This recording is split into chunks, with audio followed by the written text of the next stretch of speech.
Sources tell CBS News the U.S. quietly purchased a device in late 2024 that may be connected to the mysterious condition known as Havana Syndrome. We're told the U.S. government is now testing that portable backpack-sized device that emits pulsed radio frequency energy. More than 1,500 American officials have reported symptoms, including severe headaches, nausea, and ringing in the ears since 2016. There have been multiple investigations into the origins of Havana Syndrome, but nothing conclusive has been released so far.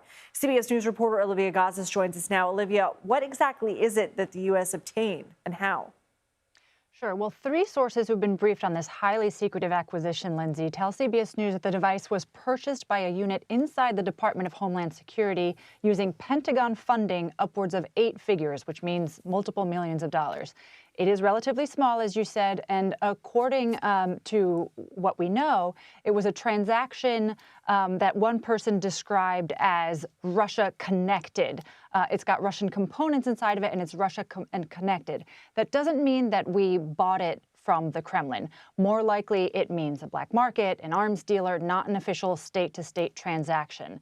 The testing of this device, which, as you mentioned, was bought in 2024 in the final weeks of the Biden administration, has been going on for at least a year, and we're told that congressional oversight committees have been briefed on what these investigators have found.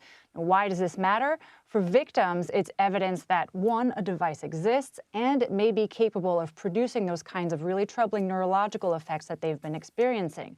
That said, we do not know that it's been conclusively proven that this device causes these cases or is linked to any specific case. But there is a broader question about proliferation here. If the U.S. was able to acquire one of these devices, it raises the possibility that other potentially hostile countries may be able to get their hands on one, too, if they haven't already, which poses real risks to U.S. officials overseas. What has the intelligence community been trying to do to understand Havana Syndrome? As you mentioned, U.S. intelligence agencies have spent years investigating what's behind this illness, which has affected diplomats, intelligence officers, military personnel all around the world, including some very high-profile cases. If you'll recall, reports of incidents here in Washington, D.C. involving senior U.S. officials. The CIA director's former chief of staff was targeted in India while traveling overseas.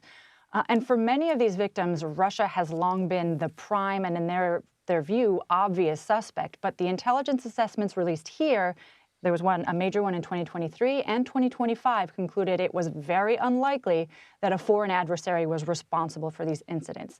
There was a subtle but notable shift in 2025 about how 2 intelligence agencies assessed the possibility that a device could be involved.